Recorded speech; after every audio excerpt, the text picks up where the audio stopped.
Las consecuencias de la visión platónica del mundo. En vano se opuso Aristóteles a la división platónica de la representación del mundo. Él veía la naturaleza como un ser único que contiene tanto las ideas como los objetos y los fenómenos perceptibles por los sentidos. Solo en el espíritu humano pueden las ideas llevar una existencia independiente, pero en este estado de independencia no les corresponde una realidad.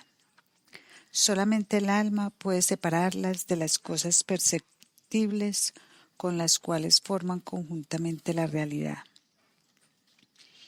Si la filosofía occidental se hubiera engarzado en la concepción de Aristóteles, entendida correctamente, se hubieran evitado esos componentes que, para la visión goetheana del mundo, tenían que aparecer como un extravío. Pero en principio, este Aristóteles correctamente entendido resultaba incómodo a algunos que pretendían obtener una base ideológica para las ideas cristianas.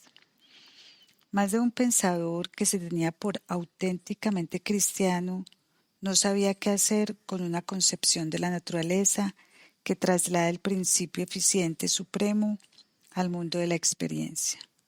Por ello, algunos filósofos y teólogos cristianos dieron a Aristóteles una interpretación distinta, infiltraron en sus puntos de vista un sentido que, a juicio de ellos, era apropiado para proporcionar un apoyo lógico al dogma cristiano. El espíritu no debía buscar en las cosas las ideas creadoras, ya que la verdad le ha sido comunicada al hombre por Dios en forma de revelación. La razón debía limitarse a confirmar lo que Dios había revelado. Las afirmaciones aristotélicas fueron interpretadas por los pensadores cristianos medievales en forma tal que mediante ellas la verdad de la salvación religiosa fuese reforzada filosóficamente. Únicamente la concepción de Santo Tomás de Aquino, el pensador cristiano de mayor relieve, intenta trenzar de una manera profunda el pensamiento aristotélico con las ideas cristianas en la medida en que ello en su época era posible. Para Santo Tomás de Aquino, la revelación contiene las verdades supremas, la doctrina de la salvación según las escrituras sagradas, pero a la razón le es posible penetrar a la manera de Aristóteles en la profundidad de las cosas para extraer de ellas el contenido ideal. La revelación desciende de tan abajo y la razón puede elevarse tan alto que en la frontera conocimiento humano y doctrina de la salvación se interpenetran. Por lo tanto, la manera de Aristóteles de penetrar en las cosas le sirve a Santo Tomás para llegar hasta el ámbito de la revelación. Cuando con Bacon de Verulam y Descartes se inició una época en la cual se puso de relieve el deseo de buscar la verdad por medio de la propia fuerza de la personalidad humana, la dirección que seguían los hábitos del pensar era de tal índole que ninguna aspiración llevaba a otra cosa sino a la elaboración de puntos de vista que, pese a sus aparentes independencia del mundo ideológico occidental anterior, no eran más que nuevas formas del mismo.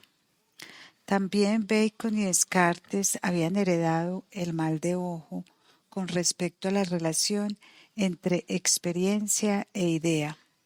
Bacon solo mostraba interés y comprensión por la particularidad de la naturaleza, recopilando aquello que se ofrece como igual o parecido a través de la diversidad del espacio y del tiempo. Cree poder llegar a obtener reglas generales para los fenómenos de la naturaleza. Goethe acertadamente opina sobre él. porque aunque como él mismo indica, siempre hay que recopilar particularidades únicamente con objeto de seleccionarlas, ordenarlas y llegar por fin a universalidades, ocurre que los casos particulares conservan para él demasiados derechos y antes de que por inducción pueda llegar a la simplificación y conclusión, siquiera sea de aquello que él destaca, ocurre que la vida se pasa y las fuerzas se consumen. Según Bacon, estas reglas generales son medios a través de los cuales el raciocinio le es posible abarcar cómodamente el ámbito de las particularidades. Pero él no cree que tales reglas estén fundadas sobre el contenido ideal de las cosas ni que sean realmente fuerzas creativas de la naturaleza. Por eso, él no busca inmediatamente la idea en el caso particular, sino que la abstrae de una multiplicidad de particularidades. Quien no crea que en el objeto determinado vive la idea, no podrá sentir inclinado a buscarla allí. Aceptará el objeto tal como se presenta a la simple observación exterior. La importancia de Bacon se halla en que éste pone de relieve la observación exterior, desdeñada por la tendencia del platonismo unilateral, y en haber insistido en que en ella hay una fuente de la verdad. Pero no supo hacer justicia en la misma medida al mundo de las ideas frente al mundo de la observación. Declaró que lo ideal era un elemento subjetivo del espíritu humano. Su manera de pensar es un platonismo invertido. Platón solo ve la realidad en el mundo de las ideas. Bacon en el mundo sin ideas de la percepción. En la concepción de Bacon se halla el punto de partida de una mentalidad que predomina todavía hoy entre los naturalistas contemporáneos. Adolece de un punto de vista erróneo del elemento ideal existente en el mundo de la experiencia. No cabía acuerdo con la opinión medieval engendrada por una visión unilateral que tendía a considerar las ideas como meros nombres en lugar de ver en ella realidades inherentes a las cosas. 3 décadas después de Bacon formuló Descartes su pensamiento partiendo de puntos de vista diferentes, pero no menos influido por las corrientes surgidas de un solo aspecto del platonismo. También él padece el pecado hereditario del pensamiento occidental, de la desconfianza hacia la contemplación ingenua de la naturaleza. La duda acerca de la existencia y la cognoscibilidad de las cosas es el principio de su investigación. No dirige su mirada a los objetos con el fin de alcanzar la certeza, sino que sólo recurre a una diminuta puerta, a un minúsculo sendero en el verdadero sentido de la palabra. Se retrae el ámbito más íntimo del pensamiento. Todo lo que hasta ahora he creído verdadero, se dice él, puede ser falso. Lo que he pensado puede ser que se base sobre una ilusión engañosa. No obstante, hay un hecho que sí se impone, que yo pienso sobre las cosas.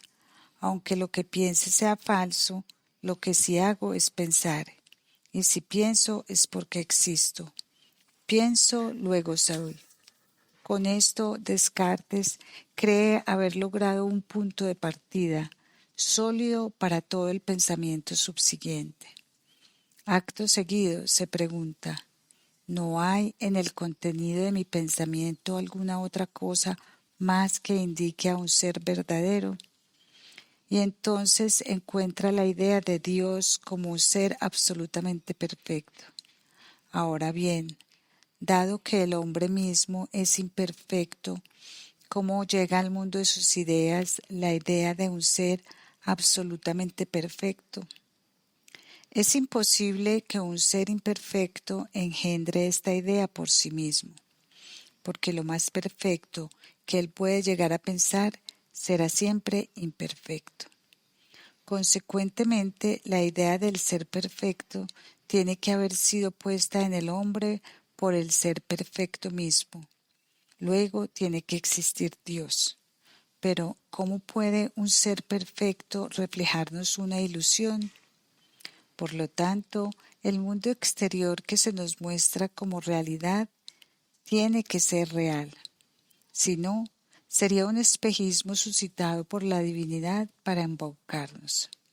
He aquí de qué manera Descartes se esfuerza por recobrar la confianza de la que un sentimiento heredado de sus predecesores le había despojado en un principio.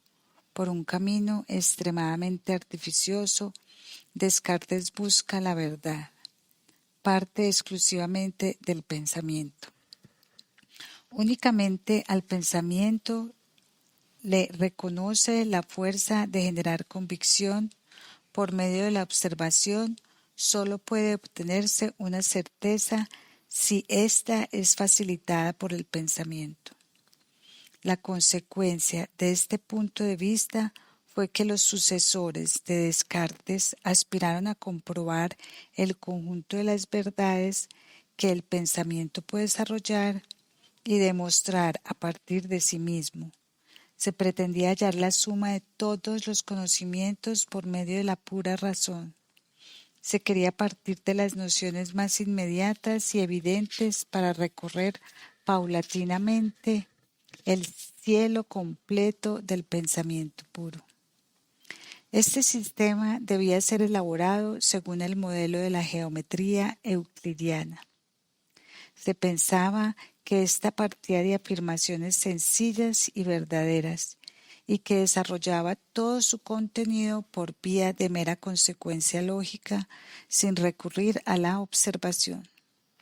Un sistema así de puras verdades racionales es también lo que Spinoza ha intentado ofrecer en su Ética.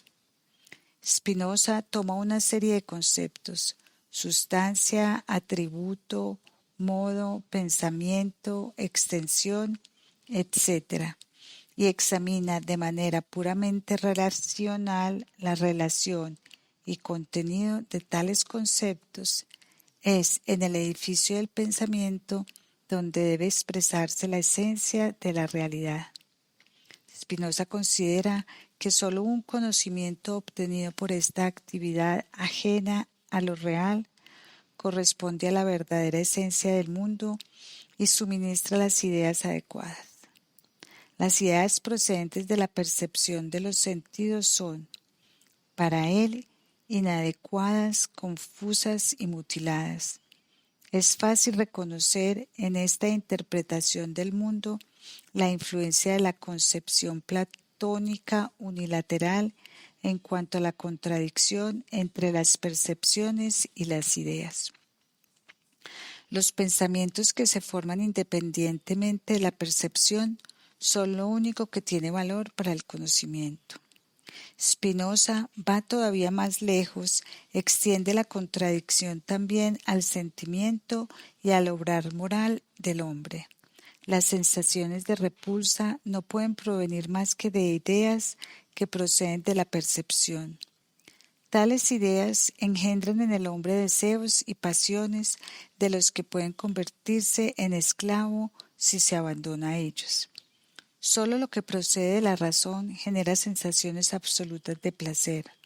Por lo tanto, la mayor dicha del hombre consiste en vivir en las ideas de la razón, en entregarse al conocimiento del puro mundo de las ideas. Quien haya superado lo que procede del mundo de la percepción y viva únicamente en el puro conocimiento experimenta la fertilidad suprema. Apenas un siglo después de Spinoza hace su aparición el escocés David Hume, con una manera de pensar que nuevamente hace surgir el conocimiento únicamente de la percepción. Solo objetos singulares se dan en el espacio y en el tiempo. El pensamiento enlaza la percepción particular pero no porque en ellas mismas haya algo que corresponda a esta relación, sino porque el entendimiento ha adquirido el hábito de establecer una relación entre los objetos. El hombre está acostumbrado a ver una cosa sucede a la otra en el tiempo. Él se forma la idea de que la continuidad es necesaria. Hace de lo primero causa y de lo segundo efecto. El hombre está además habituado a ver que a un pensamiento de su espíritu le sigue un movimiento de su cuerpo. Se explica esto diciéndose que el espíritu ha producido el movimiento de su cuerpo. Las ideas humanas no son otra cosa que hábitos del pensar. La realidad la tienen únicamente las percepciones. Las más diversas tendencias del pensamiento que se han dado a lo largo de los siglos vienen a unirse en la visión del mundo de Kant. También Kant carece de la sensibilidad natural para la relación existente entre percepción e idea. Vive rodeado de prejuicios filosóficos asimilados a través del estudio de sus antecesores. Uno de estos prejuicios es el de creer que existen verdades necesarias engendradas por el pensamiento puro, exento de toda experiencia. La prueba de ella, según él, viene dada por la existencia de las matemáticas y de la física pura, que contienen verdades de este género. Otro de sus prejuicios consiste en negar a la experiencia la capacidad de llegar a alcanzar verdades igualmente necesarias. La desconfianza con respecto al mundo de la percepción se da también en Kant. A estos hábitos de su manera de pensar hay que añadir la influencia de Hume.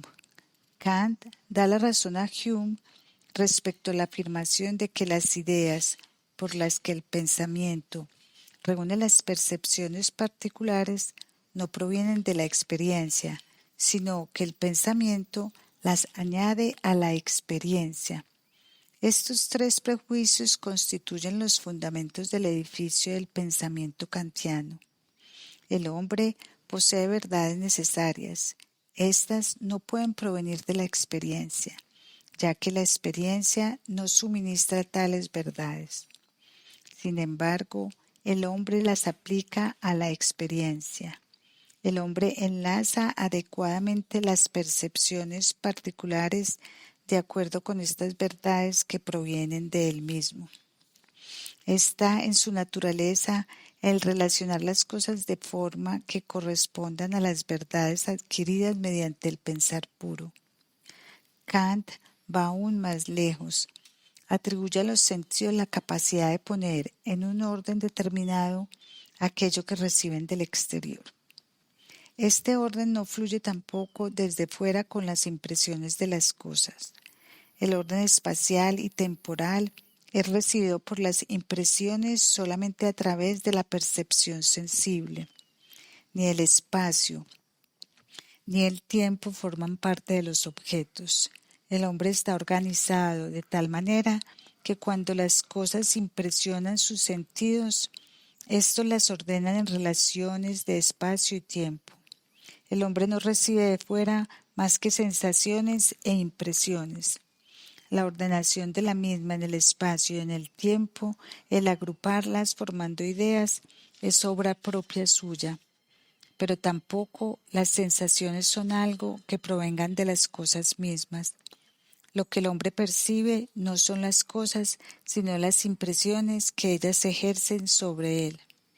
Yo no sé nada de un objeto cuando experimento una sensación. Solo puedo decir, noto en mí la presencia de una sensación. Acerca de las propiedades que permiten el objeto despertar sensaciones en mí. Yo no puedo saber nada. Para Kant, el hombre nada tiene que ver con las cosas en sí, sino solamente con las impresiones que éstas producen en él y con las relaciones que él mismo establece entre estas impresiones. El mundo de la experiencia no es objetivamente captado desde fuera, sino engendrado subjetivamente desde el interior en respuestas a un estímulo exterior. Su sello no se lo imprimen los objetos, sino la organización humana. Por consiguiente, el mundo de la experiencia no existe con independencia del hombre. Desde este punto de vista, es posible admitir verdades necesarias independientes de la experiencia, pues estas verdades no se refieren más que a la manera según la cual el hombre determina a partir de sí mismo su mundo de experiencia. Contienen las leyes de su organización, no tienen ninguna relación con las cosas en sí. Así pues, Kant ha encontrado una salida que le permite mantener una noción preconcebida de que existen verdades necesarias que sirven para el contenido del mundo de la experiencia sin proceder no obstante de éste. Sin embargo, para obtener esta solución, tuvo que decidirse por la opinión de que el espíritu humano es incapaz de saber algo de los objetos en sí mismos. Tuvo que limitar todo conocimiento al mundo de las apariencias tal como éste es pensado por la organización humana, en respuestas a las impresiones producidas por los objetos.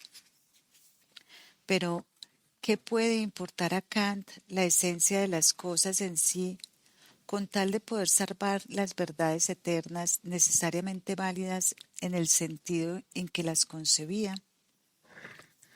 El platonismo truncado ha hecho que surja en Kant un fruto que paraliza el conocimiento.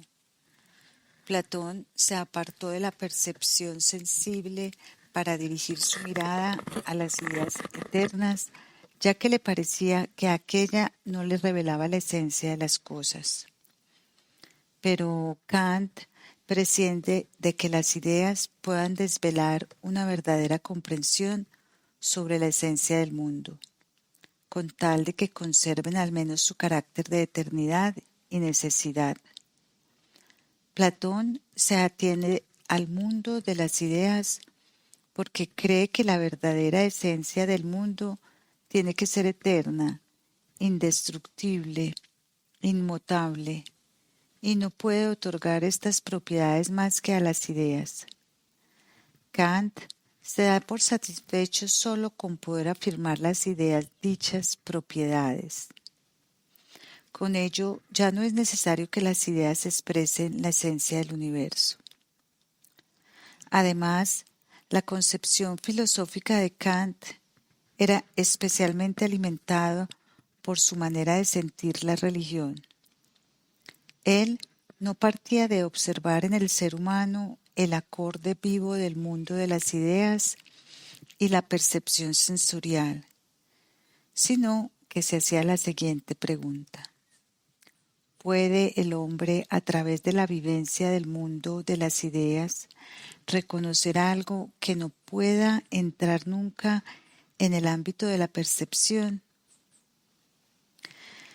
Quien piense según la visión goetheana del mundo intentará reconocer el carácter real del mundo de las ideas, en tanto que comprenda la esencia de la idea y se le haga evidente cómo ésta permite ver la realidad en el mundo de la apariencia sensible.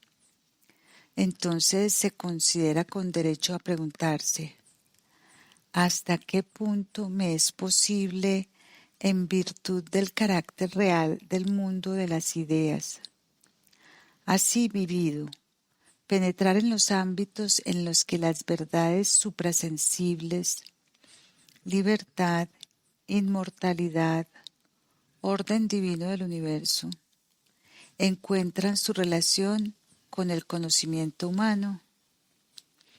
Kant niega la posibilidad de saber algo acerca de la realidad del mundo de las ideas a través de la relación de dicha realidad con la percepción de los sentidos.